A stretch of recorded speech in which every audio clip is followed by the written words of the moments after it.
Good evening, boys and girls of, of classes 9 and 10. Today we are going to do the new chapter known as बड़े घर की बेटी. लेखक Munshi Premchand. Now I will give you a summary in English. बड़े घर की बेटी is a story revolving around a joint family. Beni Madhav Singh ji was a zamindar or landlord of a village called Gauripur. He was also referred to as Thakur Sahab. There was a time when he was very wealthy. More than half of his money was spent on fighting court cases.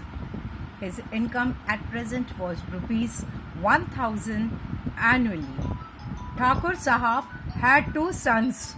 The older son was named Shrikant Singh and the younger boy was called Lal Bihari Singh. Shrikant had done his BA.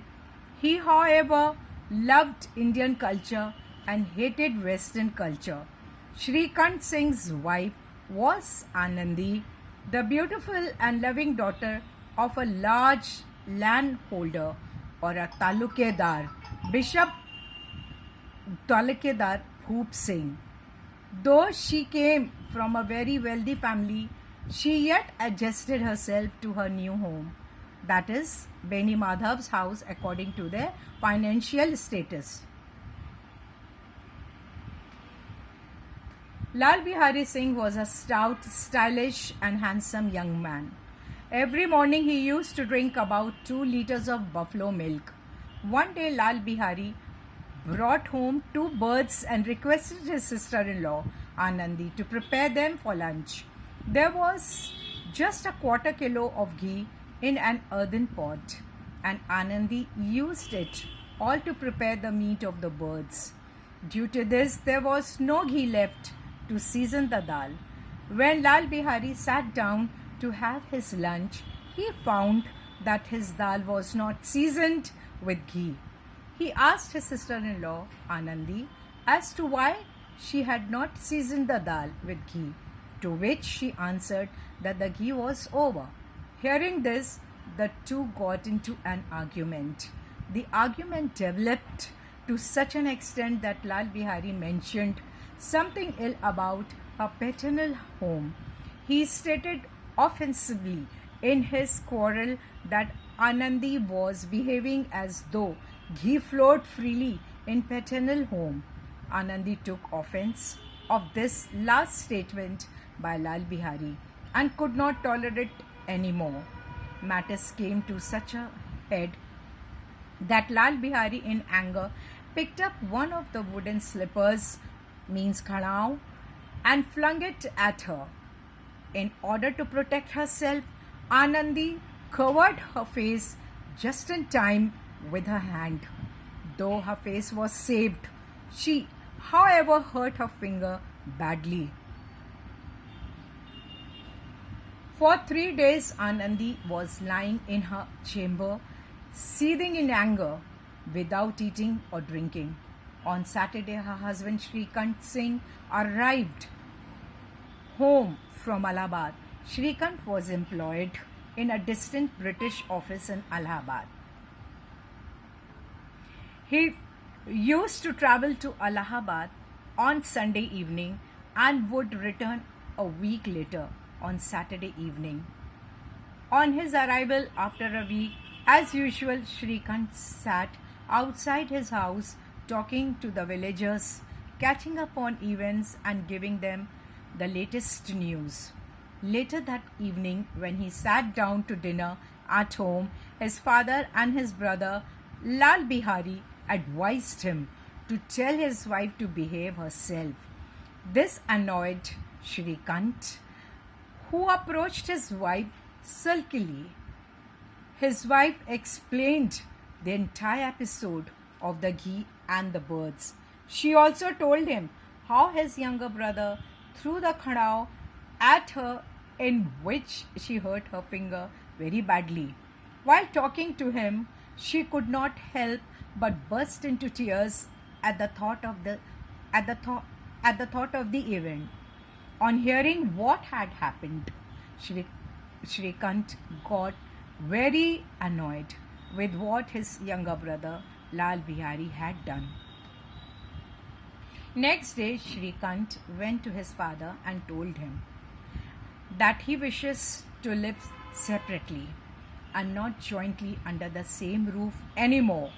He gave his father two options: either Lal Bihari stays and he himself would leave, or he, that is Shrikant, would stay, in which case Lal Bihari would have to go.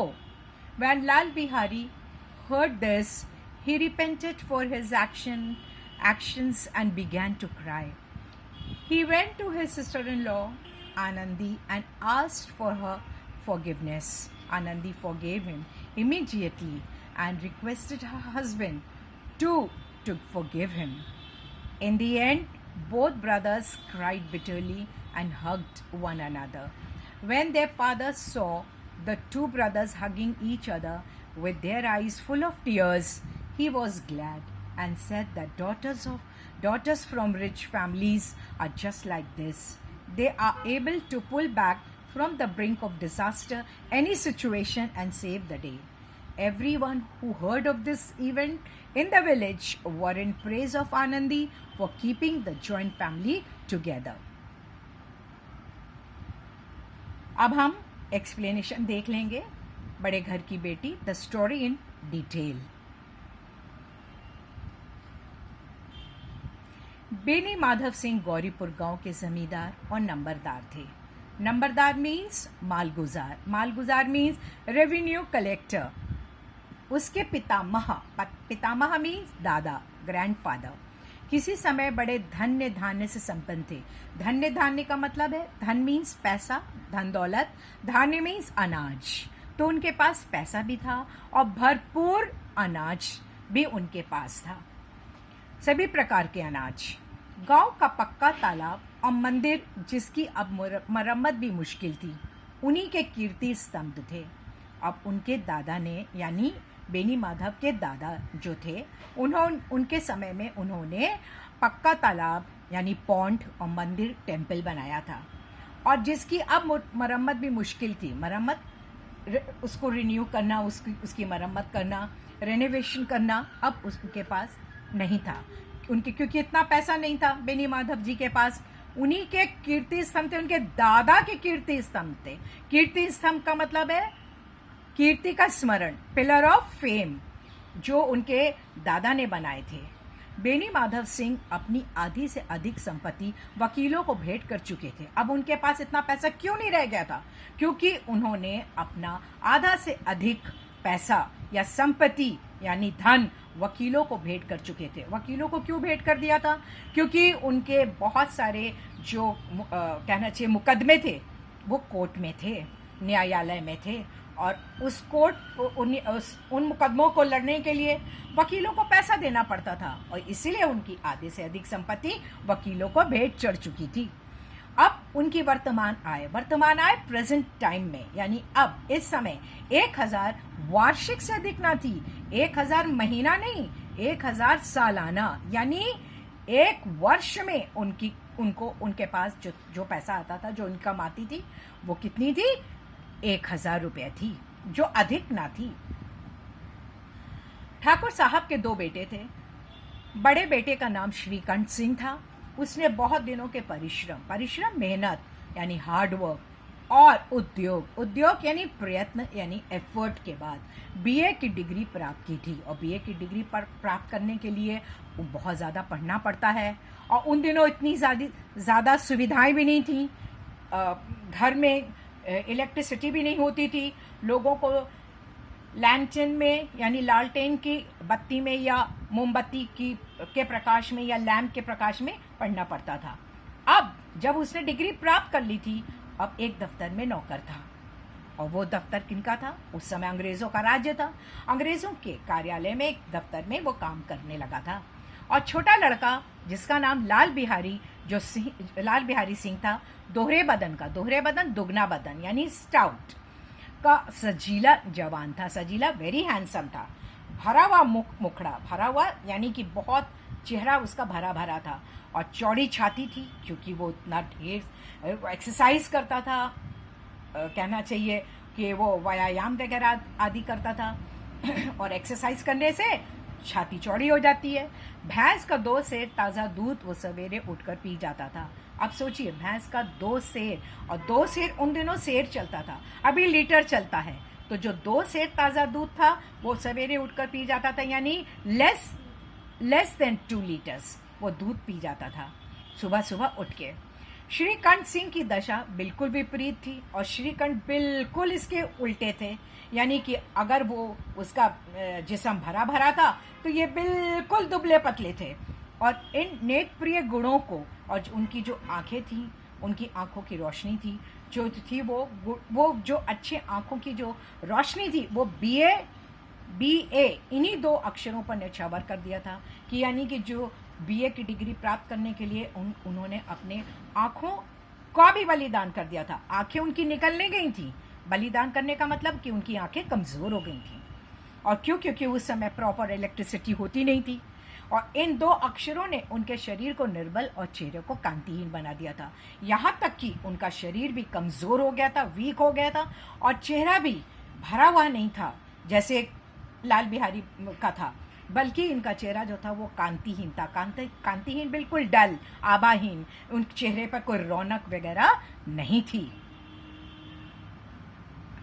Shrikanth इस अंग्रेजी degree के अधिपति होने पर भी पाश्चात्य सामाजिक प्रथाओं के विशेष प्रेमी न थे। अब उन्होंने ये डिग्री तो प्राप्त कर ली थी और उसके अधिपति यानी मालिक भी बन गए थे, उसके मास्टर भी बन गए थे, लेकिन पाश्चात्य यानी पश्चिमी जो सभ्यता थी, सामाजिक यानी कि जो सोसाइटी जो होती है, सोशल प्रथाओं, सोशल जो समाज की बनाई हुई जो प्रथाएं मीन्स रिवाज, कस्टम, ट्रेडिशंस के वे विशेष प्रेमी ना थे। और क्यों ऐसा लिखा है? क्योंकि वो अंग्रेज़ों के अधीन काम करते थे, उन्हीं के ऑफिस में काम करते थे। फिर भी काम करते हुए भी वो वेस्टर्न कल्चर को बिल्कुल भी पसंद नहीं करते थे, उनसे प्यार नहीं करते थे, बल्कि वे बहुधा बड़े ज़ोर से उसकी निंदा और तिरस्कार किया करते थे। वो बिल्कुल नहीं डरते थे किसी से, और बड़े ज़ोर से ये वेस्टर्न कल्चर है उसकी वो निंदा, उसकी बुराई करते थे और उसका अपमान करते थे। तिरस्कार, अपमान। दशहरे के दिनों में वे बड़े उत्साह से रामलीला में सम्मिलित होते। अब दशहरा आपको मालूम होगा कि हमारे भारत में दशहरे का त्यौहार बड़ी धूमधाम से मनाया जाता है। और क्यों मनाया जाता है? क्योंकि उस दिन रामलीला होती है, और जब रामलीला होती है तो जो राम बनता है वो रावण का वध करता है, उसकी हत्या करता है, यानी कि जो रावण है उसको जलाया जाता है, रावण के पुतले को जलाया जाता है। तो कह रहे जब दशहरा उनके गांव में मनाया जाता था तो वो बड़े उत्साह से, बड़े जोश के साथ, बड़े एक्साइटमेंट के साथ रामलीला में सम्मिलित होते, भाग लेते और स्वयं किसी न किसी पात्र का अभिनय करते थे। पात्र यानी कैरेक्टर का अभिनय करते थे, एक्टिंग करते थे। प्राचीन सभ्यता यानी एंशिएंट सिविलाइजेशन का गुणगान उनकी प्रकृति का प्रधान अंग था। उनकी प्रकृति, उनका नेचर मीन्स ह्यूमन नेचर, वो प्रकृति नहीं जो कुदरत वाली, उनके स्वभाव का प्रधान अंग क्या बन गया था कि वो अपने देश की जो एंशिएंट सिविलाइजेशन थी उसको बहुत मानते थे, उसको बहुत प्रेज करते थे। और उसमें सबसे बड़ी जो बात थी, जो हमारी एंशिएंट सभ्यता थी, कि उस समय सारे लोग एक सम्मिलित कुटुंब बोलेगा तो सम्मिलित कुटुंब का मतलब होता है जॉइंट फैमिली, मिला जुला परिवार होता था। तो कहले सम्मिलित कुटुंब के तो वे एकमात्र उपासक थे कि जॉइंट फैमिली को की वो वर्शिप करते थे, और वो चाहते थे कि सारे के सारे लोग जॉइंट फैमिली में ही रहें, अपने माता पिता के साथ रहें, अपने भाइयों के साथ रहें, अपनी भाभियों के साथ रहें। आजकल स्त्रियों को कुटुंब में मिलजुल कर रहने की जो अरुचि होती है, अब आपको मालूम है कि आजकल की जो स्त्रियां हैं, जब उनका विवाह हो जाता है वो अपने पतियों के घर में आती हैं, और जब देखती हैं कि पूरा सम्मिलित कुटुंब है यानी कि मिला जुला परिवार है, तो वो चाहती हैं कि अलग अलग हो जाएं, अपने पति को लेकर अलग हो जाएं, क्योंकि वो इस चीज़ को पसंद नहीं करती हैं। उनके अंदर अरुचि होती है कि लिए नापसंदगी यानी कहने का मतलब कि वो डिसलाइक करती हैं इस बात को।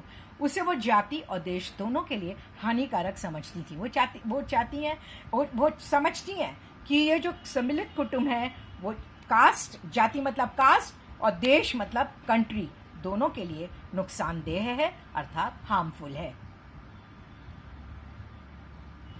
यही कारण था कि गांव की ललनाएं यानी यंग लेडीज, जो स्त्रियां थीं, उनकी निंदक थी, उनकी बुराई करने वाली थी, उनको क्रिटिक बन चुकी थी।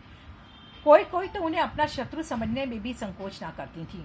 कोई तो क्या करती थी, उनको अपना दुश्मन समझती थी। किसको दुश्मन समझती थी?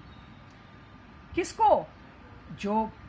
ये जो श्रीकंठ है उनको अपना दुश्मन समझती थी, और दुश्मन समझने में उसको संकोच भी नहीं करती थी, जरा भी हेजिटेट नहीं करती थी, जरा भी शर्म नहीं करती थी।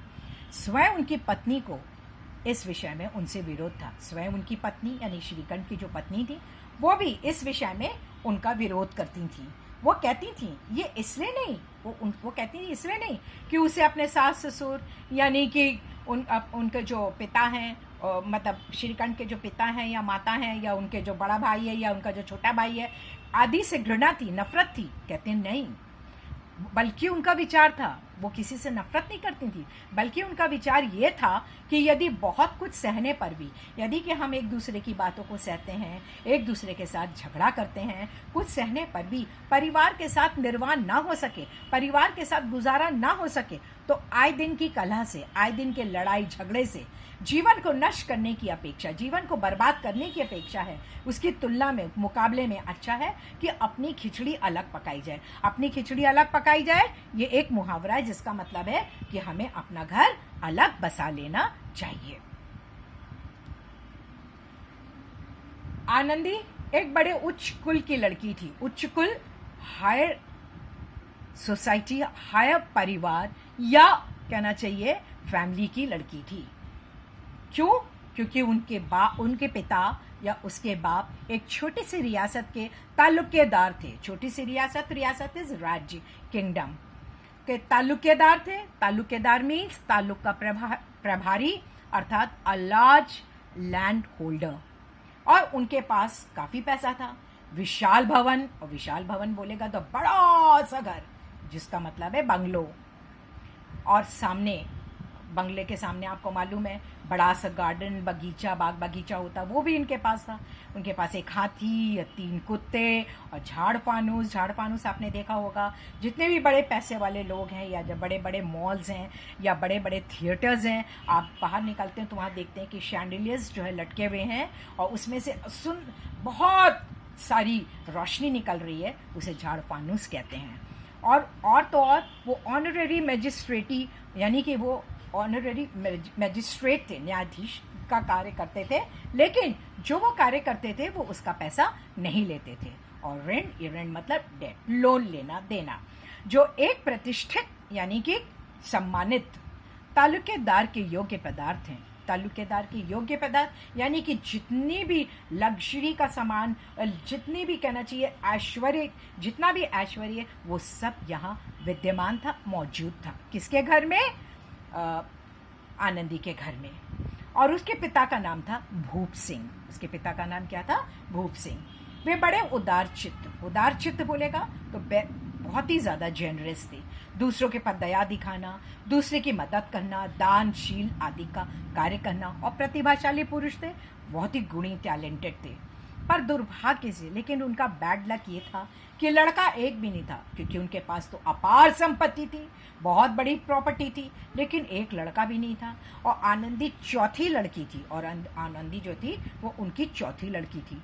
वो अपनी सब बहनों से अधिक रूपवती और गुणवती थी। वो अपनी जितनी भी बहनें थी, उसकी चारों बहनों में से सबसे अधिक सुंदर, ब्यूटीफुल और गुणवती, गुणों से भरपूर, वर्चुअस गर्ल, यानी कि बहुत ही टैलेंटेड गर्ल थी। इससे ठाकुर भूप सिंह उसे बहुत प्यार करते थे। इससे ठाकुर भूप सिंह जो थे उससे बहुत अधिक प्यार करते थे। सुंदर संतान को कदाचित उसके माता पिता भी बहुत अधिक चाहते हैं, और ऐसा कहा गया है कि जब संतान सुंदर होती है तो शायद उसके माता पिता भी उसी संतान से अधिक प्यार भी करने लगते हैं। अब ठाकुर साहब बड़े धर्म संकट में थे। धर्म संकट, अनिश्चय की स्थिति, यानी कंफ्यूज थे कि आनंदी का विवाह कहाँ करें, क्योंकि उनके पास पैसा भी था और उनकी लड़की भी बहुत सुंदर थी। ना तो यही चाहते थे कि ऋण का बोझ बढ़े, वो नहीं चाहते थे कि बहुत बड़े परिवार में शादी करें और जब उनका ऋण का बोझ बढ़ जाए कि यानी कि उनको शादी के लिए लोन लेना पड़े, और ना ही ये स्वीकार था, और वो ना ये भी इस बात को पसंद करते थे कि उसे अपने को भाग्यहीन समझना पड़े कि दूसरों के सामने या जो भी लड़का हो उसकी फैमिली के सामने, उसके परिवार के सामने उनको अपने को बदनसीब समझना पड़े और यानी अनलकी अपने को समझना पड़े। एक दिन श्रीकंठ सिंह उनके पास किसी चंदे का रुपया मांगने आए। एक दिन क्या हुआ, श्रीकंठ सिंह उनके पास आए, चंदा मीन्स डोनेशन का रुपया मांगने आए। हो सकता है कभी कभी जब गांव में फेस्टिवल्स होते हैं और उन फेस्टिवल को मनाने के लिए सबके साथ, पूरे विलेजर्स के साथ मनाने के लिए, उसको सेलिब्रेट करने के लिए चंदे की आवश्यकता होती है, यानी डोनेशन की। तो हो सकता है उसी कारण श्रीकंठ सिंह भी पैसे वाले के पास यानी भूप सिंह जी के पास गए और चंदे का रुपया मांगने आए। भूप सिंह उनके स्वभाव पर रीझ गए और भूप सिंह को ये भी पता चल गया ये पढ़े लिखे भी हैं और ये एक दफ्तर में काम भी करते हैं, तो उनके स्वभाव पर, उनके नेचर पर वो रीझ गए, बड़े प्रसन्न हो गए। और तब खुशी खुशी उन्होंने क्या किया, धूमधाम से श्रीकंठ सिंह का विवाह आनंदी के साथ करा दिया, यानी हो गया। अब आनंदी अपने नए घर में आई, अब यानी शादी हो गई, तो वो अपने पति श्रीकंठ के घर आ गई। तो यहाँ रंग ढंग कुछ और देखा, तो यहाँ कुछ और देखा। जो कुछ सामान उसके घर में था वो यहाँ कुछ भी नहीं था। अर्थात जिस टीम टाम की उसे बचपन से ही आदत पड़ी हुई थी, टीम टाम यानी दिखावा, पॉम, शो, अर्थात कहने का तात्पर्य जितना भी ऐश्वर्य और लग्जरीज उसके घर में थी वो यहाँ कुछ भी नहीं था। वो यहाँ नाम मात्र को भी ना था, यानी जरा सा भी ना था। हाथी घोड़ों का तो कहना ही क्या, हाथी घोड़ों की तो बात ही छोड़िए, कोई सजी हुई सुंदर पहली तक ना थी। यहाँ पर एक विलेज में सजी हुई सुंदर बहली यानी ब्यूटीफुल बैलगाड़ी, गोलक कार्ट भी उनके पास नहीं थी कि जिस पे वो बैठकर एक जगह से दूसरी जगह जा सके। रेशमी स्लीपर साथ लाई थी, यानी कि रेशमी यानी रेशम से के कपड़े से बनी हुई वो एक चप्पल अपने साथ लाई थी।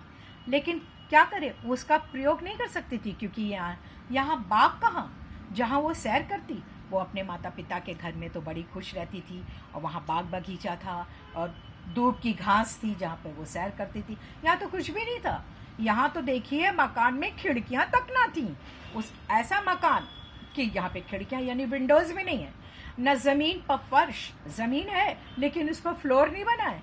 अभी आप देखेंगे जब आप किसी के घर जाते हैं तो चिकना फर्श रहता है, सुंदर सुंदर दीवारें रहती हैं, दीवारों पे तस्वीरें टंगी रहती हैं और बड़ी बड़ी खिड़कियाँ रहती हैं जिससे हवा आ सके अंदर। यहाँ तो कुछ भी नहीं था, ना जमीन पर फर्श था, ना दीवार पर तस्वीरें थी, दीवारें थी लेकिन उस पर तस्वीरें नहीं थी। वो एक सीधा सादा देहाती गृहस्थ का मकान था, वो एक सीधा सादा देहाती यानी विलेजर का गृहस्थ का मकान था, यानी कि ऐसा व्यक्ति जो उस गांव में रहता था उसका ऐसा मकान था। जैसे आपको मालूम है जो विलेज में आप जाएंगे तो आपको बड़े बड़े घर देखने को नहीं मिलेंगे। किंतु आनंदी ने थोड़े दिनों में ही अपने आप को इस नई परिस्थिति के ऐसा अनुकूल बना लिया मानो विलास के सामान कभी देखे ही ना थे। देखिए आनंदी बड़ी कुशल लड़की, बड़ी सोच विचार वाली थी। जब उसने देखा कि उसके पति के घर में इस प्रकार की कोई सुविधाएं नहीं है तो वो बड़बड़ाई नहीं, कुड़कुड़ाई नहीं, बल्कि उसने क्या किया, अपने आप को इस नई परिस्थिति, इस दशा, इस कंडीशन, इस स्टेट के ऐसा अनुकूल बना लिया, ऐसा उसने अपने को एडजस्ट कर लिया मानो विलास के सामान कभी देखे न हो, ऐसा ऐश्वर्य के साधन, लग्जरी के साधन उसने कभी ना देखे हों। एक दिन की बात है, एक दिन दोपहर के समय लाल बिहारी सिंह 2 चिड़ियां लिए हुए आया और भावत से बोला और भाभी से कहा, जल्दी से पका दो, मुझे भूख लगी है। आनंदी भोजन बनाकर उसकी राह देख रही थी। आनंदी ने तो पहले से ही दोपहर का भोजन बना लिया था और वो उसकी राह देख रही थी कि वो देवर कब आए और वो अपने मतलब पिता यानी उनके अपने ससुर जो बेनी माधव सिंह जी हैं उनके साथ और लाल बिहारी सिंह के साथ बैठकर दोपहर का भोजन करें। अब क्या देखती है वो कि वो तो आया, उसने कहा कि भैया मुझको एक और व्यंजन पका दो। अब वो नया व्यंजन बनाने बैठी। नया व्यंजन मतलब नई डिश, यानी खाद्य पदार्थ, फूड प्रिपरेशन बनाने के लिए बैठी। हांडी में देखा, अर्दन पॉट में देखा तो घी पाव भर से अधिक ना था, यानी 1/4 किलो से अधिक घी ना था। अब बड़े घर की बेटी थी, किफायत क्या जाने, वो तो पैसे वाले घर से आई थी, उसको बचत करना नहीं आता था, उसको नहीं पता था कि कैसे किफायत की जाती है। उसने सारा का सारा घी मांस में डाल दिया। अब लाल बिहारी खाने बैठा तो दाल में घी ना था। तब उसने देखा कि दाल में घी नहीं है, बोला दाल में घी क्यों नहीं छोड़ा? आनंदी ने कहा घी सब मांस में पड़ गया कि मैंने सारा का सारा घी मांस में डाल दिया। लाल बिहारी जोर से बोला अभी परसों घी आया है। परसों बोलेगा तो डे बिफोर यस्टरडे, एक दिन छोड़ एक उसके पहले आया है। और तो कहने अभी परसों घी आया, इतनी जल्दी उठ गया?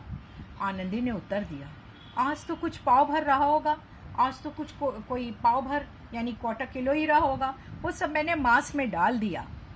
जिस तरह सूखी लकड़ी जल्दी से जल उठती है, उसी तरह शुदा से बावला मनुष्य जरा जरा सी बात पर तिनक जाता है। अब आपको मालूम है कि जब अगर लकड़ी सूखी है तो एक चिंगारी से भी सारी की सारी लकड़ी जल जाती है। ठीक उसी तरह से एक शुदा यानी भूख से यानी हंगर से बावला मीन्स पागल मनुष्य जरा जरा सी बात पर तिनक जाता है। और पागल का मतलब है ड्यू टू हंगर, कि वो तिनक जाता है, भड़क जाता है, वो गुस्से में आ गया। लाल बिहारी को भावच की ढिठाई बहुत बुरी मालूम हुई। उसने सोचा कि भाभी ने यहाँ पर काम अच्छा नहीं किया, तो उसकी ढिठाई यानी जिद, स्टबर्नेस को उसने बुरा समझा। तिनक कर बोला, जरा चिढ़ कर बोला अरे मैके में तो जैसे घी की नदी बहती हो, तुमने तो ऐसा घी हिस्सा डाल दिया कि जैसे तुम्हारे मैके में यानी माँ के घर पर घी की नदियां बह रही हो। अब क्या हुआ? स्त्री गालियां सह लेती हैं, मार भी सह लेती हैं। अगर कोई उनको गाली दे दे तो वो उसको बर्दाश्त कर लेती हैं, अगर कोई उसका पति मार भी दे तो भी वो बर्दाश्त कर लेती हैं, पर उससे मैके की निंदा नहीं सही जाती। अगर माँ की बुराई या पिता की बुराई या उसके घर की बुराई कोई करता है तो वो निंदा, वो बुराई वो कभी सह नहीं सकती। आनंदी मुंह फेर कर बोली, आनंदी क्या बोली? मुंह फेर कर बोली अरे हाथी मरा भी तो 9 लाख का, हाथी मरा भी तो 9 लाख का, वहाँ इतना घी तो नित्य नाई कहार खा जाते हैं। अब यहाँ पे लिटरल मीनिंग में आपको बता दूं, हाथी मरा भी तो 9 लाख का, अगर हाथी मर जाता है तो भी उससे 9 लाख रुपए, मरने के बाद भी उससे 9 लाख रुपए कमाए जाते हैं। लेकिन ये मुहावरा है और उस मुहावरे का अर्थ यह है अच्छी हैसियत वाला व्यक्ति नुकसान उठाकर भी समर्थ बना रहता है। अर्थात a person of high status remains a person of substance even after suffering great losses। अब आपको ये बता दूं कि अगर थोड़ा सा भी घी कम हो जाता है तो उसके पास तो इतना है तो उसको पता भी नहीं चलता है कि उसका कुछ नुकसान हुआ है। और उसने कहा लाल बिहारी से कि भाई वहाँ इतना घी तो नित्य नाई कहार खा जाते हैं। अब समझिएगा, नित्य का मतलब है प्रतिदिन, डेली। नाई का मतलब है बाबर, जो बाल काटता है। और कहार का मतलब है जो पानी को ढोता है और जो पालकी होती है उसको उठाने वाला, कि यानी कि जो दुल्हन की पालकियां होती हैं, पैलेंक्विन, उनको उठाता है। तो कहने ये नौकर चाकर जो है हमारे वही रोज खा जाते हैं, हमें तो पता भी नहीं चलता। लाल बिहारी जल गया, चिढ़ गया, थाली उठाकर पटक दी और बोला जी चाहता है जीभ खींच लूं। और उसने गुस्से में कहा ऐसा लगता है कि मैं तुम्हारी टंग को बाहर खींच लूं। आनंदी को भी क्रोध आ गया क्योंकि वो उसके बड़े भाई की पत्नी थी, यानी उसकी भाभी थी। उसको भी गुस्सा आ गया, मुंह लाल उठो गया, उसका मुंह लाल हो गया। बोली वे होते तो आज इसका मजा चखा देते। वे होते, वे कौन? उसके पति, यानी उसका पति का मतलब श्रीकंठ सिंह अर्थात लाल बिहारी के बड़े भाई। अगर वो आज यहाँ होते तो उसका मजा उसे चखा देते। अब अनपढ़ यानी इलिटरेट, उज्जट, असभ्य, गंवार, अनसिविलाइज्ड पर्सन लाल बिहारी से नारा गया। खड़ाऊ उठाकर आनंदी की ओर जोर से फेंकी और बोला, खड़ाऊ लकड़ी की बनाई हुई चप्पल होती है, बनी हुई, और वुडन फुटवेयर जिसको बोलते हैं। तो कह रहे उठाकर आनंदी की ओर जोर से फेंकी और बोला, जिसके गुमान पर फूली हो, गुमान जिसके पर तुम घमंड करती हो, यानी जो तुम्हारा पति है श्रीकंठ सिंह, उसके गुमान पर, उसके घमंड पर फूली हुई हो, उसे भी देख लूंगा और तुम्हें भी देख लूंगा। मतलब मैं अच्छी तरह से तुम लोगों को लेसन सिखाऊंगा। आनंदी ने हाथ से खड़ा हो रोकी। उसे जल्दी से क्या किया, एक हाथ अपने सिर पर रख लिया तो उसका सिर बच गया, पर उंगली में काफी चोट आ गई। क्रोध के मारे हवा से हिलते हुए पत्ते की भांति, अब आपने देखा जब जोर से हवा चलती है तो पेड़ के पत्ते किस प्रकार से हिलते हैं, उसी प्रकार से ये गुस्से के मारे एकदम हिलते हुए पत्ते की तरह कांप रही थी और कांपते हुए अपने कमरे में आकर खड़ी हो गई। उसको बहुत गुस्सा आया, लेकिन उसने अपने को किसी प्रकार से शांत किया। स्त्री को पति के बल और पुरुषत्व का घमंड होता है। अब जिस स्त्री की शादी हो जाती है उसको अपने पति के बल का मतलब है शक्ति यानी स्ट्रेंथ, और पुरुषत्व यानी मर्दानगी अर्थात मैनहुड का बड़ा घमंड होता है। कहने उसको मालूम है कि पति उसको हर हालत से, हर बात से बचाएगा। अब आनंदी खून का घूंट पीकर रह गई, क्योंकि वो अपने कमरे में आ गई थी। वो ज़्यादा बात को बढ़ाना नहीं चाहती थी, तो वो क्या हुई, अपने कमरे में आई, और जब कमरे में आई तो उसने क्या किया, खून का घूंट पीकर रह गई, अर्थात उसने वो अपना गुस्सा पीकर शांत हो गई। श्रीकांत सिंह शनिवार को घर आया करते थे, जैसा उनको रूटीन था आने का। बृहस्पतिवार को यह घटना घटी थी। बृहस्पतिवार यानी गुरुवार मतलब थर्सडे को यह घटना घटी थी, और 2 दिन तक आनंदी कोप भवन में रही। 2 दिन, क्योंकि बृहस्पतिवार यानी आफ्टरनून में यह घटना घटी, तो फिर फ्राइडे और उसके बाद सैटरडे 2 दिन तक वो आनंदी कोप भवन में रहे। कोप भवन गुस्सा आने पर रहने का कमरा, the chamber to which a person retires when angry. कि और कोप भवन में रही, ना उसने कुछ खाया और ना कुछ पिया, बस श्रीकंठ की बाट देखती रही। श्रीकंठ की वो बाट देखती रही, इंतजार करती रही, उसका वेट कर रही थी। अंत में शनिवार को वे नियमानुसार संध्या समय घर पर आए। शनिवार को यानी सैटरडे को वो नियमानुसार जो उनका रूटीन था उसके कारण वो संध्या के समय वो आए, और जब वो संध्या अर्थात शाम इवनिंग के समय घर आए और बाहर बैठकर कुछ इधर उधर की बातें की। और वो हमेशा सीधे घर के अंदर नहीं आते थे, घर आते थे, लेकिन घर में जो के बाहर जो आंगन था, जो चौपाल थी, वहाँ लोगों से मिलकर के बात करते थे। जितने भी विलेजर्स थे, जितने भी ग्रामीण पुरुष थे, उनसे मिलकर के वो बातचीत करते थे। कुछ देश काल संबंधी समाचार उनको बताते थे, तो कुछ नए मुकदमे आदि की चर्चा करते थे। और वो जो जितने भी लोग थे वो भी उनके साथ बैठकर बात करते थे, और उनको बड़ा अच्छा लगता था कि, और वो इंतज़ार करते कि कब श्रीकंठ सिंह इलाहाबाद से आए और हम लोगों से बात करें। ये वार्तालाप 10 बजे रात तक होता रहा। ये यहाँ पे मिस्टेक है, होती रही, वार्तालाप होती रही, ठीक है, ये वार्तालाप 10 बजे रात तक होती रही, लेकिन यहाँ पर होना चाहिए वार्तालाप 10 बजे रात तक होता रहा। वार्तालाप अर्थात बातचीत होती रही, और गांव के भद्र पुरुष, जो भद्र पुरुष थे यानी सभ्य सिविलाइज जितने भी पुरुष थे, उनको इनकी बातों में बड़ा आनंद मिलता था। और ऐसा आनंद मिलता था कि खाने पीने की किसी को भी सुध न रहती थी कि अब उनको रात में भी वो थक कर आया है, उसको भी रात का खाना खाना है, डिनर करना है, कुछ भी नहीं, सब बैठकर बातचीत करते रहते थे। अब श्रीकंठ सिंह को पिंड छुड़ाना मुश्किल हो जाता था। पिंड छुड़ाना यानी पीछा छुड़ाना बहुत मुश्किल हो जाता था लोगों से। खैर, यह 2-3 घंटे आनंदी ने बड़े कष्ट से काटे। उसे पता चल गया था मेरे पति बाहर बैठे लोगों से बातें कर रहे हैं। किसी तरह भोजन का समय आया, किसी तरह उन्होंने लोगों से पीछा छुड़ाया, घर के अंदर आए, भोजन का समय आया। पंचायत तब तक उठ गई थी। एकांत हुआ, यानी जब सारे के सारे लोग अपने अपने घरों में चले गए, तब लाल बिहारी ने कहा, श्रीकंठ के छोटे भाई लाल बिहारी ने श्रीकंठ से कहा, क्या कहा, भैया आप जरा भाभी को समझा दीजिएगा, आप अपनी पत्नी को समझा दीजिएगा कि मुंह संभाल कर बातचीत किया करें। पहले अपने को समझ लें कि क्या बात करना चाह रही हैं, कौन से शब्द कहना चाह रही हैं, फिर वो करें, नहीं तो एक दिन अनर्थ हो जाएगा, यानी एक दिन बहुत बहुत ज़्यादा डिजास्टर विल टेक प्लेस, अर्थात नष्ट हो जाएगा, नाश हो जाएगा। बेनी माधव सिंह ने बेटी की ओर से साक्षी दी। बेनी माधव यानी इसके पिता श्रीकंठ के सिंह जो थे, उन्होंने भी श्रीकंठ से कहा, हाँ बेटे, और अपने छोटे बेटे लाल बिहारी की ओर से साक्षी दी, गवाही दी, विटनेस दिया कि हाँ, बहू बेटियों का ये स्वभाव अच्छा नहीं कि मर्दों के मुंह लगे, कि जो चाहे बहू हो चाहे बेटी हो, उनका ये नेचर नहीं होना चाहिए कि वो मर्दों के मुंह यानी आदमियों के मुंह लगें, बातचीत करें, बहस लड़ाएं। लाल बिहारी बोला, वे बड़े घर की बेटी हैं, हम जानते हैं कि वो बहुत पैसे वाले घर की बेटी हैं, उच्च कुल की बेटी हैं, तो हम भी कोई कुर्मी कहार नहीं है।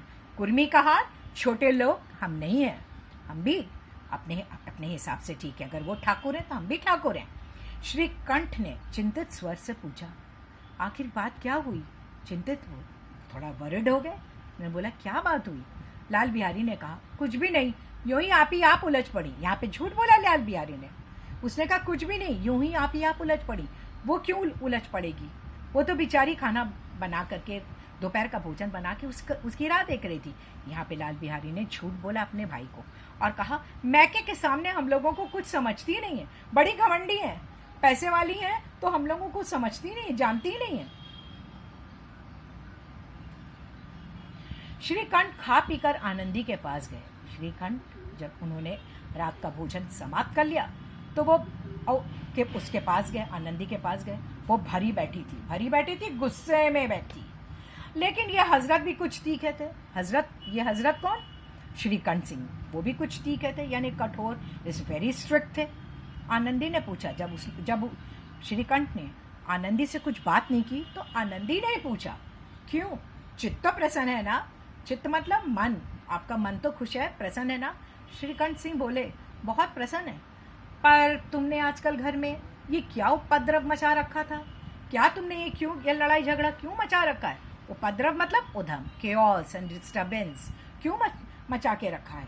आनंदी की त्योरी चढ़ गई, मुहावरा है, आंखें चढ़ गई, और वो भी थोड़े गुस्से में आ गई, झुंझलाहट के मारे, यानी चिड़चिड़ाहट के कारण, इरिटेशन के कारण। उसकी समझ में नहीं आ रहा था कि क्या करे। बदन में ज्वाला सी दहक उठी, उसके पूरी बॉडी में ज्वाला यानी आग सी दहक उठी। गुस्सा हो गई, बोली, क्या बोली? जिसने तुमसे ये आग लगाई है उसे पाऊं तो मुंह झुलस दूं, अर्थात जिसने तुमसे ये बात कही है मेरे खिलाफ, उसे पाऊं तो उसका मुंह जला दूं। अर्थात ये भी एक मुहावरा है कि जिसने तुमसे ये आग लगाई उसे पाऊं तो मुंह झुलस दूं। Whoever has agitated you, if that person ever comes before me, I will burn his face. इतनी गर्म क्यों होती हो? इतना तुम क्यों गुस्सा हो रही हो? बात तो कहो, मुझे बात तो बताओ। क्या कहूं, ये मेरे भाग्य का फेर है। उसने कहा, क्या कहूं? आनंदी बोली, मैं क्या कहूं, ये मेरे भाग्य का फेर है। फेर है मतलब कि पता नहीं मेरा भाग्य, किस्मत का क्या लिखा हुआ है। नहीं तो एक गंवार छोकरा, गंवार अनपढ़, इलिटरेट छोकरा, जिसको चपरासी गिरी करने का भी शऊर नहीं है, चपरासी गिरी करने का भी शऊर नहीं है, यानी ढंग नहीं है, मुझे खड़ाऊ से मार कर यूं करता कि यानी कि जो गंवार अनपढ़ है, इलिटरेट है, और उसे वो यहाँ तक कि उसके पास इतनी बुद्धि नहीं है कि वो चपरासी गिरी भी कर सके, वो पियून का काम कर सके, उसको भी इस बात का घमंड नहीं है, मतलब उसको ढंग नहीं इस बात का। और अगर कि वो चपरासी गिरी कर सके, मुझे खड़ाऊ से मार कर यूं अकड़ता नहीं, एक तो मारता, एक तो उसने मुझे खड़ाऊ से फेंक कर मारे, ऊपर से भी अकड़ रहा है। तब श्रीकंठ ने कहा, सब हाल साफ साफ कहो तो मालूम हो, सब हाल साफ साफ कहो तो मुझे मालूम हो। मुझे तो कुछ भी पता नहीं, मुझे तो कुछ भी नहीं मालूम कि क्या है। परसों तुम्हारे लाडले भाई ने, परसों मतलब थर्सडे के दिन, तुम्हारे लाडले भाई ने मुझसे मांस पकाने को कहा। घी हांडी में पाव भर से अधिक ना था, वो सब मैंने मांस में डाल दिया। तो जब वो खाने बैठा तो कहने लगा, दाल में घी क्यों नहीं है? बस इसी पर वो मेरे मायके को भी भला बुरा कहने लगा, तो मुझसे तो रहा नहीं गया। मैंने कहा कि वहाँ इतना घी तो नाई कहार खा जाते हैं। नाई कहार, फिर हम आपको एक बार बता दें, नाई का मतलब है बाल काटने वाला यानी बार्बर, और कहार जो पानी भरने वाले होते हैं उन्हें भी कहार कहते हैं, और जो डोलियां उठाते हैं उन्हें भी कहार कहते हैं, खा जाते हैं। और किसी को जान भी नहीं पड़ता है, किसी को पता भी नहीं चलता। बस इतनी सी बात पर उस अन्यायी ने, अन्यायी मतलब अधर्मी ने, मुझ पर खड़ाऊ फेंक कर मारी। मुझ पर जो वुडन फुटवेयर थी उसने मेरे ऊपर खड़ाऊ फेंक कर मारी। यदि हाथ से ना रोक लेती तो मेरा तो सिर फट जाता। उसी से पूछो मैंने जो कुछ कहा है वो सच है या झूठ। अभी कभी तुम्हें पता चल जाएगा, दूध का दूध पानी का पानी हो जाएगा।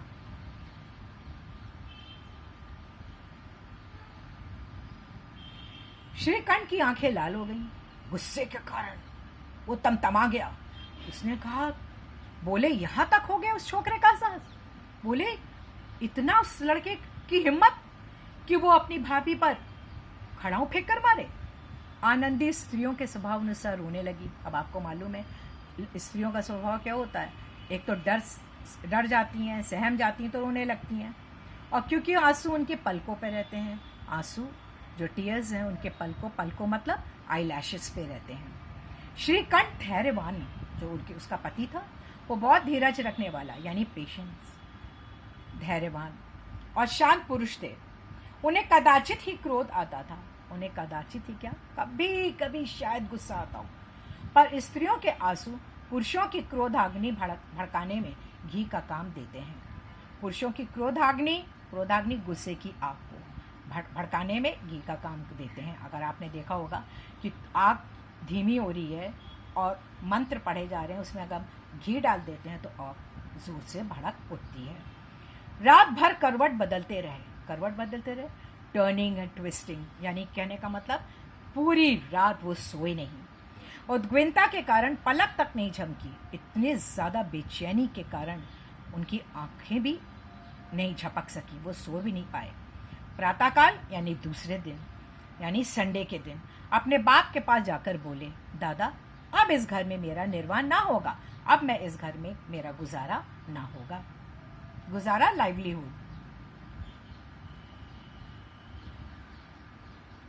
इस तरह की विद्रोहपूर्ण बातें कहने पर श्रीकंठ सिंह ने अपने कितने ही बार अपने मित्रों को आड़े हाथों लिया था, परंतु दुर्भाग्यवश आज उन्हें स्वयं ही बातें अपने मुंह से कहनी पड़ी थी। कहने का तात्पर्य क्या है कि आड़े हाथों, कहने का तात्पर्य कि जब उसी गांव के बहुत सारे लोग जब अपने परिवार से टूटना चाहते थे, वो अपनी पत्नी को लेकर अलग हो जाना चाहते थे, तो उन्होंने किसी को लज्जित करना, आड़े हाथों लेना, किसी को लज्जित करना, to put someone to shame by passing sarcastic remarks। कहने का मतलब उन्होंने अपने ही उस विलेज के बहुत सारे लोगों को क्या किया था, आड़े हाथों लिया था। और आज वो इस तरह की विद्रोहपूर्ण बातें यानी किसी के खिलाफ बातें कहने पर वो आज क्या, उन्होंने क्या किया, आज वो स्वयं दुर्भाग्यवश उन्हें स्वयं ये बातें अपने मुंह से कहनी पड़ रही हैं।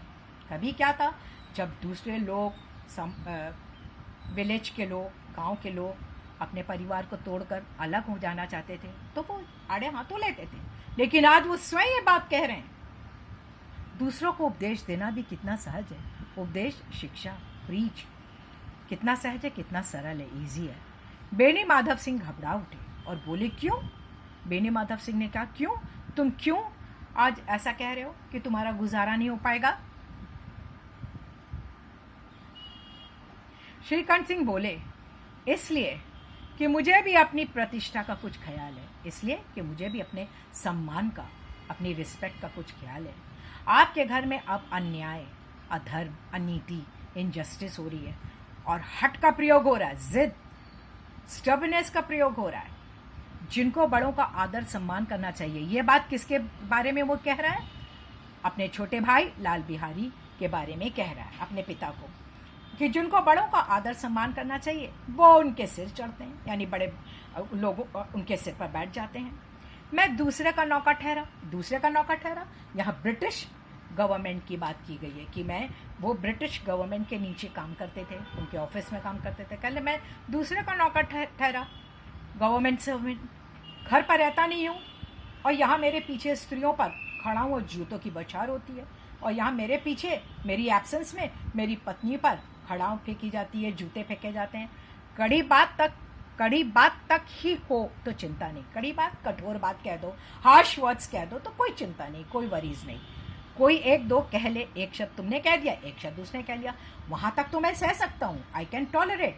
परंतु ये कदापि नहीं हो सकता, परंतु ये मैं बिल्कुल भी बर्दाश्त नहीं कर सकता कि मेरे ऊपर लात घूंसे पड़े, मुझको लात घूंसे मारे जाएं और मैं मुंह ना खोलूं, कि मैं कुछ बोलूं ही नहीं इसके बारे में।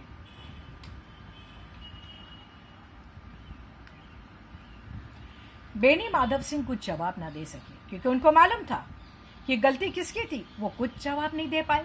श्रीकंठ सिंह सदैव उनका आदर करते थे, श्रीकंठ सिंह अपने पिता का बहुत सम्मान करते थे, लेकिन आज उनके ऐसे तेवर देखकर, तेवर गुस्से का भाव देखकर बूढ़ा अवाक रह गया, बूढ़ा दंग रह गया, सरप्राइज हो गया, स्पीचलेस हो गया। केवल इतना ही बोला, बेटा तुम बुद्धिमान होकर ऐसी बातें करते हो। उसने क्या कहा, बेटा तुम बुद्धिमान हो, तुम इंटेलिजेंट हो और तुम ऐसी बातें कर रहे हो। स्त्रियां इसी तरह घर का नाश कर देती हैं, स्त्रियां आती हैं तो घर को डिस्ट्रॉय कर देती हैं, नष्ट कर देती हैं। उनको बहुत सिर पर चढ़ाना अच्छी बात नहीं, उनको अपने सिर पर मत चढ़ाओ, ऐसा ना हो तुम्हारा घर बर्बाद हो जाए।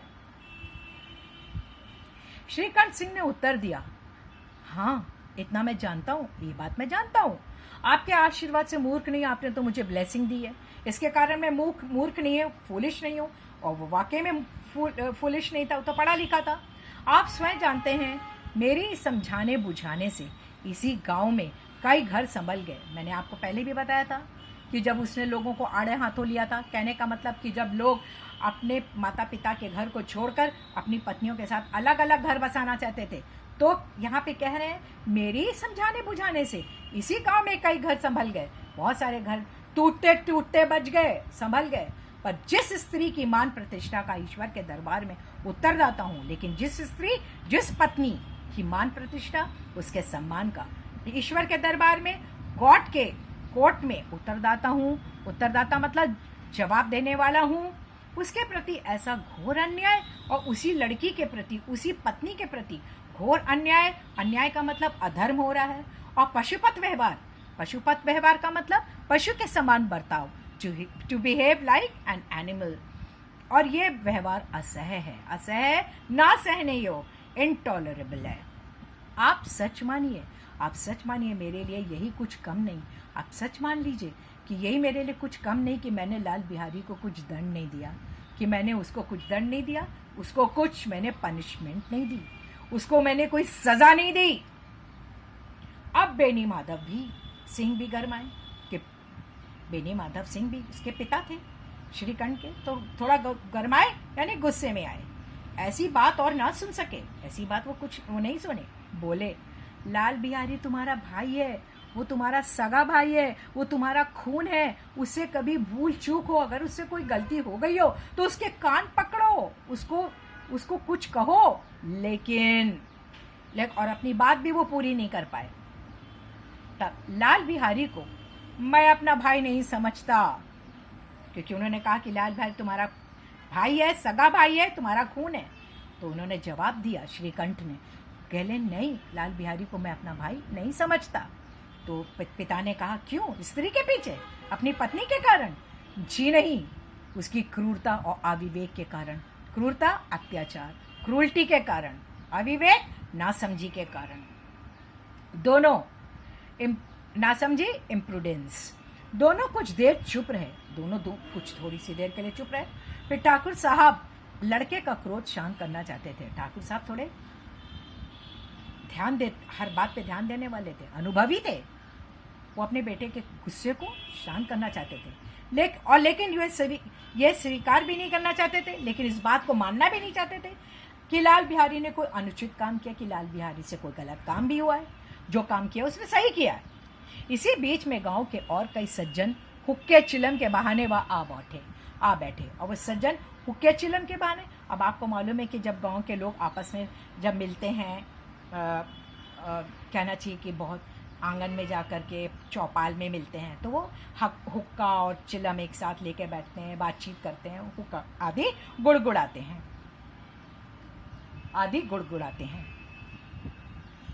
अब कई स्त्रियों ने जब ये सुना, जब सारी लड़कियों को भी पता चला, बहुत सारी लेडीज को जब ये सुना कि श्रीकंठ सिंह पत्नी के पीछे, अपनी पत्नी के कारण, आनंदी के कारण पिता से लड़ने को तैयार हैं, अपने पिता से लड़ रहे हैं, तो उनको बड़ा हर्ष हुआ, बड़ी खुशी हुई, बहुत खुश हो गई, क्योंकि वो तो चाहती थी, वो तो उससे दुश्मनी, उसको अपना दुश्मन समझती थी श्रीकंठ को, और आज बड़ा मजा आ रहा है उनको।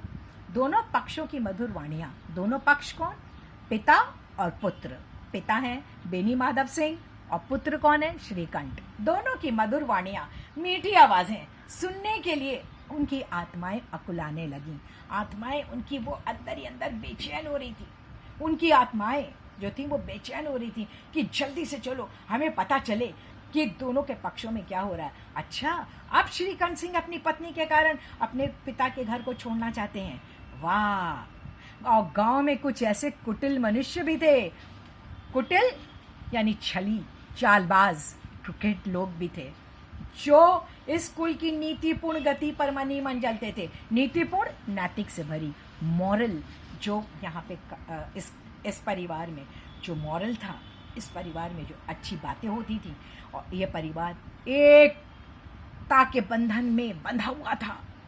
इस बात को लेकर बहुत सारे लोग जो थे, कुछ लोग, नॉट बहुत सारे लोग, कुछ लोग इस कुल से, इस परिवार से मनी मन जलते थे, लेकिन कह नहीं पाते थे लोगों के सामने। इन महानुभावों, एक्सपीरियंस्ड लोगों की शुभकामनाएं, उनके मन की जो आज इच्छाएं थी, अभिलाषाएं थी, आज पूरी होती दिखाई दे रही थी। आज उनको लग रहा था कि भाई इस गांव में अब तो एक परिवार टूटने ही वाला है। कोई हुक्का पीने और कोई लगान की रसीद दिखाने के बहाने आकर बैठ गए। अब जब अंदर की बात और भेद की बात लेने के लिए और पता लगाने के लिए क्या किया कि कुछ लोग हुक्का पीने के बहाने, और तो कुछ लोग लगान मीन्स कर मीन्स टैक्स की जो उसकी रसीद होती है ना, जो रिसीट होती है, उसको दिखाने के बहाने आकर के बैठ गए।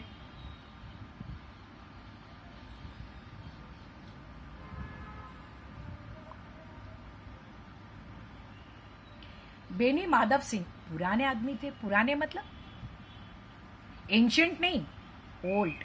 यहाँ उसका मतलब है लिटरल मीनिंग, बहुत एक्सपीरियंस्ड व्यक्ति थे।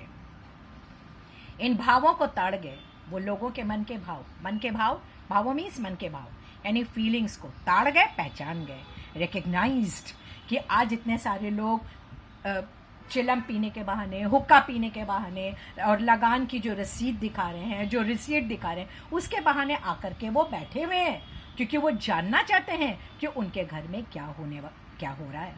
उन्होंने निश्चय किया, उन्होंने फैसला ले लिया कि चाहे कुछ भी हो, क्यों ना हो, कुछ भी, इस द्वेषियों को ताली बजाने का अवसर ना दूंगा। द्वेषिया मीन्स, द्वेषा का मतलब ईर्ष्या करने वाले, जेलस करने वाले। द्वेषी मीन्स जो जलते हैं, जेलस रखने वाले, जेलस पीपल को ताली बजाने का अवसर ना दूंगा। तुरंत कोमल शब्दों में बोले, बड़े प्यार से, मीठी आवाज में अपने बेटे से, श्रीकंठ से बोले, बेटा मैं तुमसे बाहर नहीं हूँ, मैं तुम्हारी बात कुछ समझ रहा हूँ, जो तुम कहना चाहते हो तुम सही हो, छोटा भाई जो तुम्हारा है वो गलत है।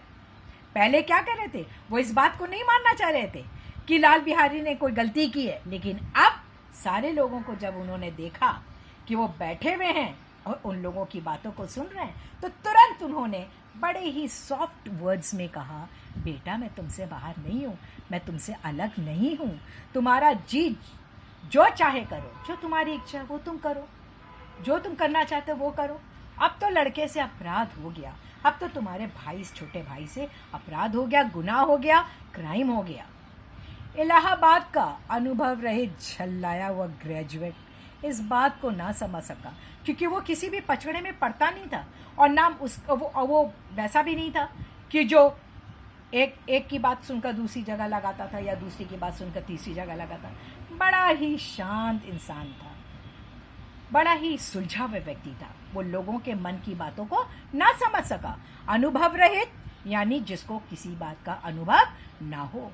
इनएक्सपीरियंस्ड पर्सन, झल्लाया हुआ तो पागलपन, क्रेजीनेस से।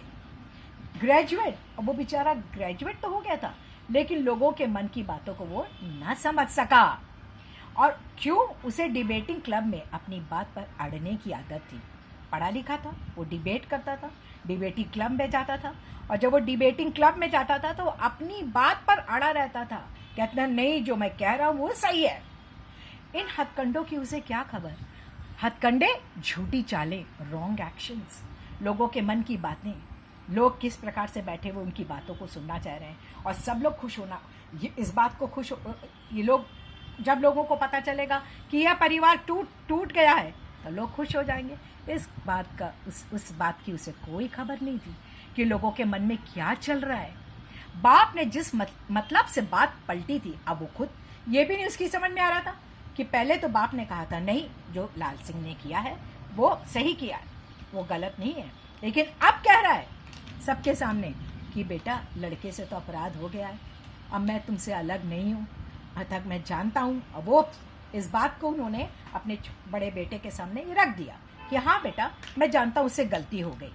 अब बड़ी खूबी के साथ उन्होंने क्या किया, उस अपने मतलब से बात पलट दी। लेकिन ये बात उसकी समझ में ना आई। श्रीकंठ के मन में ये बात समझ में ना आ सकी। उसको इस बात का पता ही नहीं चला कि पिता क्यों ये बात पलट के कह रहे हैं। बोला सबके सामने। कौन बोला? श्रीकंठ सिंह बोला, मैं लाल बिहारी के साथ अब इस घर में नहीं रह सकता। अब मैं लाल बिहारी के साथ, छोटे भाई के साथ इस घर में नहीं रह सकता। बेनी माधव सिंह ने पुचकारा बड़े प्यार से कहा, देखो बेटा, बुद्धिमान लोग मूर्खों की बात पर ध्यान नहीं देते। तुम इंटेलिजेंट हो और जो लाल बिहारी मूर्ख है, फूलिश है, उसकी बात पे ध्यान मत दो। वो बेसमझ लड़का है, उसको तो कुछ समझ ही नहीं आता, वो तो अनपढ़ है। वो क्या कर रहा है, क्या नहीं कह रहा है, क्या कह रहा है, उसे तो खुद नहीं मालूम वो क्या कर रहा है।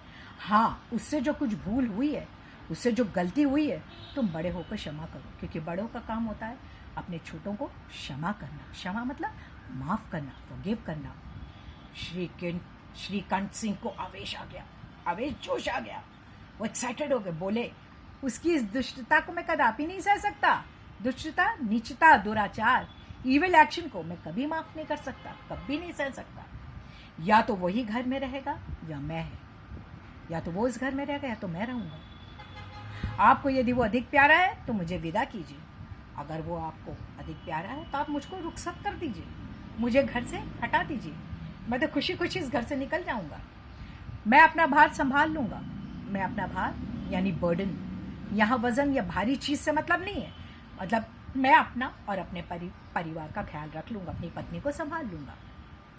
यदि मुझे रखना चाहते हैं और यदि आप चाहते हैं कि मैं रहूं इस घर में, तो उससे कहिए यानी लाल बिहारी से कहिए, जहाँ चाहे चला जाए, उसको जहाँ जाना है वहाँ चला जाए। बस ये मेरा अंतिम निश्चय है, ये मेरा आखिरी फैसला है। ये मेरा क्या है? आखिरी फैसला। या तो वो रहेगा और या तो मैं रहूंगा। लाल बिहारी दरवाजे की चौखट पर चुपचाप खड़ा बड़े भाई की बातें सुन रहा था। अब लाल बिहारी था, वो कमरे के अंदर भी नहीं आया, वो कमरे की दरवाजे की चौखट यानी एंट्रेंस पे खड़ा, चुपचाप खड़ा होकर बड़े भाई की बातें सुन रहा था। वो श्रीकंठ के सामने चरपाई पर बैठ जाए, अगर बड़ा भाई खड़ा है वो चरपाई पे बैठ जाए, या अपने बड़े भाई के सामने हुक्का पी ले या पान खा ले। नहीं, वो कभी नहीं ऐसा करता था। बाप का भी वो लिहाज ना करता था, लिहाज सम्मान संकोच होने करता था। अगर बाप है तो वो चरपाई पे बैठ जाता था, बाप के सामने वो हुक्का पी लेता था, पान खा लेता था, लेकिन जितना सम्मान वो बड़े भाई को देता था उतना सम्मान वो अपने पिता को भी नहीं देता था। श्रीकंठ का भी उस पर हार्दिक स्नेह था। श्रीकंठ का भी उस पर हार्दिक स्नेह था, यानी कहने का मतलब कि बड़े भाई उस छोटे भाई से बहुत अधिक प्यार करते थे। अपने होश में जब वो जवान हुए तो उन्होंने कभी उसे घुड़का तक ना था कि उसने अपने छोटे भाई को कभी एक डांट तक न लगाई थी।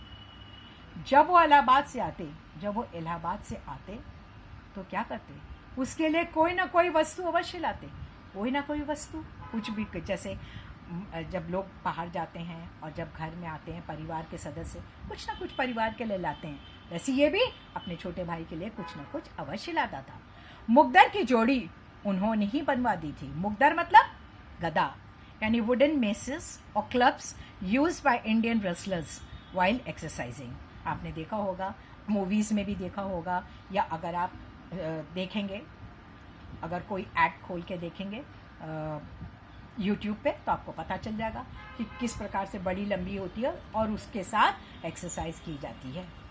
पिछले साल जब उसने अपने से ड्योढ़े जवान को नाग पंचमी के दिन दंगल में पछाड़ दिया, पिछले साल यानी लास्ट ईयर, जब उसने अपने से ड्योढ़े जवान 1.5 डेढ़ यानी कि बहुत दुगना नहीं था, अपने से जो ड्योढ़ा जवान था वो नाग पंचमी हिंदुओं का त्यौहार है, जिस समय हिंदू लोग जो है वो कहा जाता है स्नेक्स को उस दिन दूध पिलाते हैं। नाग पंचमी के दिन दंगल में यानी रेसलिंग में उसने उसको पछाड़ दिया था, और जब उसको हरा दिया तो उन्होंने पुलकित होकर, उन्होंने किसने, श्रीकंठ ने पुलकित होकर प्रसन्न होकर अखाड़े में ही जाकर एकदम अखाड़े में चले गए, जहाँ पर जो रेसलिंग का जो मैदान बनाया हुआ था वहाँ चले गए और गले से लगा लिया। और क्या किया, उसे गले से लगाया, अपने छोटे भाई को गले से लगाया और 5 रुपए के पैसे लौटाए थे। और 5 रुपया, उन दिनों 5 रुपए की भी वैल्यू होती थी, और 5 रुपए के छुट्टे पैसे उन्होंने क्या किए थे उस समय अपने भाई की खुशी में, यानी भाई जीत गया था और उसने दंगल में अपने से बड़े ड्योढ़े जवान को हरा दिया था, तो उसने क्या किया था, श्रीकंठ ने 5 रुपए के पैसे लुटाए थे। ऐसे भाई के मुंह से आज ऐसी हृदय विदारक बात सुनकर, हृदय दिल दहलाने वाली, दिल को चीर देने वाली बात सुनकर, यानी हार्ट रेंडिंग सुनकर लाल बिहारी को बड़ी ग्लानि हुई, बड़ा दुख हुआ। वो डिप्रेशन में चला गया, वो फूट कर रोने लगा, एकदम खामोश हो गया और फूट कर रोने लगा, यानी जोर से रोने लगा, आवाज करते हुए नहीं, मतलब उसकी आंखों से आंसू बहने लगे। इसमें संदेह नहीं, इसमें कोई शक नहीं कि अपने किए पर वो पछता रहा था। अब उसको अपने ऊपर पछतावा हो रहा था, यानी वो रिपेंट कर रहा था। भाई के आने के एक दिन पहले से ही उसकी छाती धड़कती थी, और जब फ्राइडे के दिन यानी सैटरडे को आता था तो फ्राइडे के दिन से ही उसकी छाती धड़कती थी। छाती धड़कना मतलब डर लगना, ये मुहावरा है, छाती धड़कना बहुत डर लगना। वो डर रहा था कि देखो भैया क्या कहते हैं, मैं उनके सामने कैसे जाऊंगा, उनके सम्मुख सामने इन फ्रंट में उनके सामने कैसे जाऊंगा, उनसे कैसे बोलूंगा, उनसे क्या कहूंगा, मेरी आंखें उनके सामने कैसे उठेंगी, मैं अपनी आंखों को उनके सामने कैसे उठा पाऊंगा। उसने समझा था, क्या उसने समझा था, भैया मुझे बुलाकर समझा देंगे, कि भैया अलग से मुझे बुलाकर समझा देंगे। लेकिन इस आशा के विपरीत आज उसने उन्हें कठोरता की मूर्ति बने हुए पाया। लेकिन अब उसकी आशा तो पूरी हुई नहीं, बल्कि जो उसने सोचा था उसके बिल्कुल उल्टा हो गया। और आज उसने देखा कि उसके जो भाई हैं वो बहुत ही कठोर हो गए, एक कठोरता की यानी क्रूअल स्टैच्यू बन गए हैं। वो मूर्ख था, वो तो फूलिश था, वो तो पढ़ा लिखा था भी नहीं, परंतु उसका मन कहता था कि भैया मेरे साथ अन्याय कर रहे हैं, गलत कर रहे हैं, मेरे साथ गलत काम कर रहे हैं, भैया मेरे साथ न्याय नहीं कर रहे हैं। यदि श्रीकंठ सिंह उसे अकेले में बुलाकर 2-4 कड़ी बात कह देते, उसने क्या सोचा था कि यदि श्रीकंठ सिंह मेरे बड़े भाई मुझे अकेले में बुलाकर 2-4 कड़ी बातें कह देते, इतना ही नहीं 2-4 तमाचे भी लगा देते, तो कदाचित शायद उसे उतना दुख ना होता। पर भाई का ये कहना कि अब मैं इसकी सूरत नहीं देखना चाहता, जब उन्होंने कहा कि मैं तो अब ये तो ना मेरा भाई है और ना मैं इसकी सूरत देखना चाहता हूँ, लाल बिहारी से सहा ना गया। लाल बिहारी इस बात को ना सह सका, वो रोता हुआ घर आया और कोठरी में जाकर, कोठरी यानी अपने कमरे में जाकर उसने कपड़े पहने, आंखें पूछी जिससे किसी को जिससे कोई ना समझ सके कि वो रो रहा था। उसके उपरांत बाद में आफ्टरवर्ड्स वो आनंदी के द्वार पर जाकर बोला। आनंदी यानी भाभी के कमरे में भी नहीं गया, बाहर दरवाजे पर, यानी कि मैंने दरवाजे जो बाहर है ना, दरवाजे के जो दरवाजे के बाहर पर आकर बोला, भाभी भैया ने निश्चय किया है। भाभी क्या है? भैया ने निश्चय किया है, मतलब ये फैसला कर लिया कि वो मेरे साथ इस घर में ना रहेंगे, ना तो वो मेरे इस घर में मेरे साथ रहेंगे इस घर में, और ना ही वो मेरा मुंह कभी देखेंगे। अब वो मेरा मुंह भी देखना नहीं चाहते, इसलिए मैं जाता हूँ, इसलिए मैं इस घर छोड़कर चला जाता हूँ, और अब उन्हें फिर कभी मुंह ना दिखाऊंगा। अब मैं क्या करूँगा? उन्हें अपना मुंह कभी नहीं दिखाऊंगा। मुझसे जो कुछ अपराध हुआ, जो मुझसे गलती हुई, जो गुनाह हुआ है, उसे क्षमा करना। अब उसने भी अपनी गलती मान ली और उसने कहा मुझे माफ़ कर दो। ये कहते कहते लाल बिहारी का गला भर आया कि ऐसा लगा कि वो अभी भाभी के सामने रो पड़ेगा। जिस समय लाल बिहारी सिर झुकाए आनंदी के द्वार पर यानी चौखट पर खड़ा था, उसी समय श्रीकंठ सिंह भी आंखें लाल किए बाहर से आए। उसी समय क्या हुआ? श्रीकंठ भी बाहर से आंखें लाल किए हुए गुस्से में बाहर से आए, बाहर से अपने कमरे में आए। भाई ने देखा, मतलब श्रीकंठ सिंह ने अपने छोटे भाई को देखा तो घृणा से आंखें फेर ली, नफरत से आंखें फेर ली और कतरा कर निकल गए और बच के निकल गए, नोट करते हुए, मानो उसकी परछाई से भी दूर भागना चाहते हैं, परछाई से, उसकी शैडो से भी दूर भागना चाहते हैं। आनंदी ने लाल बिहारी की शिकायत की थी। आनंदी ने अपने देवर लाल बिहारी की शिकायत की थी, लेकिन अब मन ही मन पछता रही थी। अब मन ही मन वो भी रिपेंट कर रही थी। वो स्वभाव से बड़ी दयालु थी, वो बहुत ही ज़्यादा काइंड लेडी थी, बहुत ही हम्बल पर्सन थी। उसे इसका तनिक भी ध्यान ना था, उसको ज़रा भी इस बात का ध्यान नहीं था कि बात इतनी बढ़ जाएगी।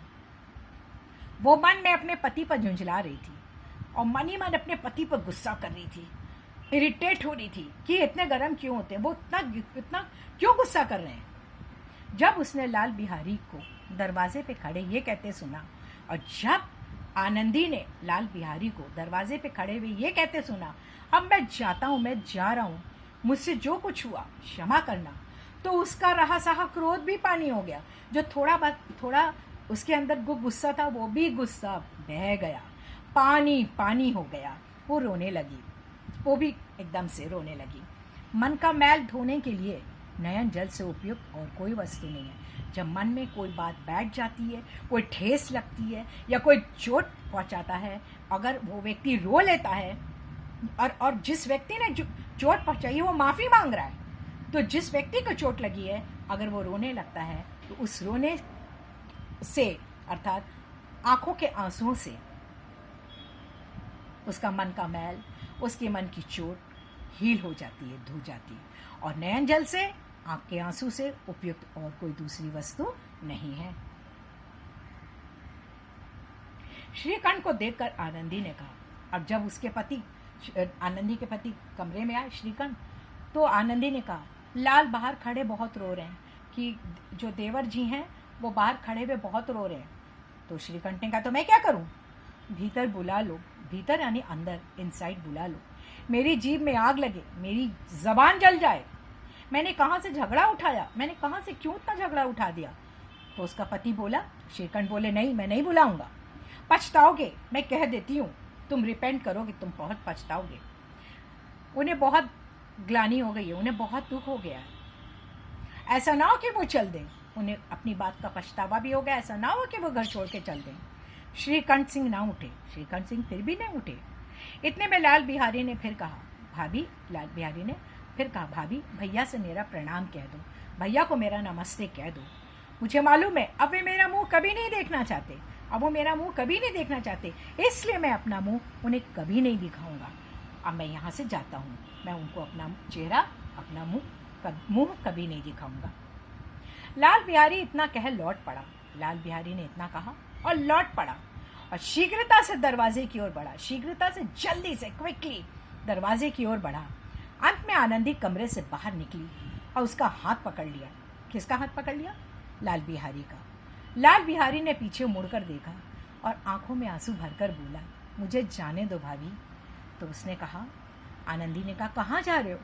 तो उस लाल बिहारी ने कहा, जहाँ कोई मेरा मुंह ना देखे, जहाँ कोई मेरा मुंह ना देखे। मैं तुम लोगों के साथ रहने योग्य नहीं हूँ। रहने योग्य नहीं हूँ कहने का तात्पर्य कि मैं इस लायक नहीं हूँ, मैं वर्थ नहीं हूँ कि मैं तुम लोगों के साथ रहूँ। तुम्हें मेरी सौगंध, अब एक पग भी आगे ना बढ़ाना। कहने का मतलब, किसने कही ये बात? आनंदी ने। उसने कहा अपने छोटे देवर को, लाल बिहारी से, कि तुमको मेरी कसम है, एक कदम भी, एक पग भी आगे ना बढ़ाना। जब तक मुझे यह ना मालूम हो जाए कि भैया का मन मेरी तरफ से साफ हो गया, तब तक मैं इस घर में कदापि ना रहूँगा। उसने कहा अपनी भाभी से कि जब तक ये बात, मुझे इस बात का पता ना चल जाए कि भैया का मन, यानी भैया के मन में मेरी तरफ से कोई भी गुबार नहीं है, कोई भी कहना चाहिए बुरी बात नहीं है, तब तक मैं इस घर में कदापि न रहूँगा। कि अगर भैया ने मुझे माफ़ कर दिया है तो ठीक है, अगर माफ़ नहीं किया है और उनका मन मेरी तरफ से साफ नहीं हुआ है, तब तक मैं इस घर में कदापि बिल्कुल भी नहीं रहूँगा। श्रीकंठ सिंह का हृदय भी पिघल गया। उनका भी, जब उन्होंने सारी बातें सुनी, अपनी पत्नी की बातें सुनी, लाल बिहारी की बातें सुनी, तो उनका भी दिल पिघल गया। उन्होंने बाहर आकर लाल बिहारी को गले से लगा लिया। वो बाहर आए, वो भी अंदर से अंदर तड़प रहे थे। अब उन्होंने भी बाहर आकर लाल बिहारी को गले से लगा लिया। दोनों भाई खूब फूट फूट कर रोए, दोनों रोने लगे। और लाल बिहारी ने सिसकते हुए कहा, भैया अब कभी मत कहिएगा कि तुम्हारा मुंह ना देखूंगा। भैया आप कभी ये बात मत कहिएगा कि मैं तुम्हारा मुंह ना देखूंगा। इसके सिवा आप जो दंड देंगे, सजा देंगे, पनिशमेंट देंगे, मैं सहर्ष खुशी खुशी से स्वीकार कर लूँगा। लेकिन आप ये बात कभी मत कहिएगा कि मैं तुम्हारा मुंह नहीं देखना चाहता। श्रीकंठ ने कांपते हुए स्वर में कहा, लल्लू इन बातों को बिल्कुल भूल जाओ। अब जो हो चुका उस बातों को भूल जाओ। ईश्वर चाहेगा तो फिर ऐसा अवसर ना आएगा। ईश्वर चाहेगा तो अब कभी भी वो बात दोबारा नहीं होगी। अब ऐसा समय ही नहीं आएगा कि ऐसी दोबारा कोई दूसरी घटना घट जाए। बेनी माधव सिंह बाहर से आ रहे थे। अब बेनी माधव सिंह जो थे वो बाहर से आ रहे थे। दोनों भाइयों को गले मिलते देखकर आनंद से पुलकित हो गए। और जब उन्होंने देखा दोनों भाई गले मिले हुए हैं और रो रहे हैं आपस में, तो पुलकित हो गए, बहुत खुश हो गए और वो बोल पड़े। उनके मुख से ये शब्द निकल गए। कौन से शब्द? बड़े घर की बेटियां ऐसी ही होती हैं। बड़े घर की बेटियां, यानी हमने बताया था आपको, जो पैसे वाले घर से आती हैं, वो बेटियां ऐसी ही होती हैं। बिगड़ता हुआ काम बना लेती हैं कि अगर काम जो है वो बिगड़ रहा है, ये घर टूट रहा है, तो उसको संभाल लेती हैं, उसे बचा लेती हैं। और गांव में जिसने ये वृत्तांत सुना, ये वर्णन डिस्क्रिप्शन सुना, उसी ने इन शब्दों में, किन शब्दों में? इन शब्दों में आनंदी की उदारता, दानशीलता, जेनरोसिटी की को सराहा, उसकी प्रशंसा की, उसको प्रेज किया। उनको पता चल गया कि वास्तव में आनंदी जो है वेरी वेरी हम्बल है। बड़े घर की बेटियां ऐसी ही होती हैं। बड़े घर की बेटियां ऐसी ही होती हैं। आशा करती हूँ कि आपको ये कहानी पूर्ण रूप से समझ में आ गई होगी। Good night everyone, stay healthy, stay safe, stay blessed.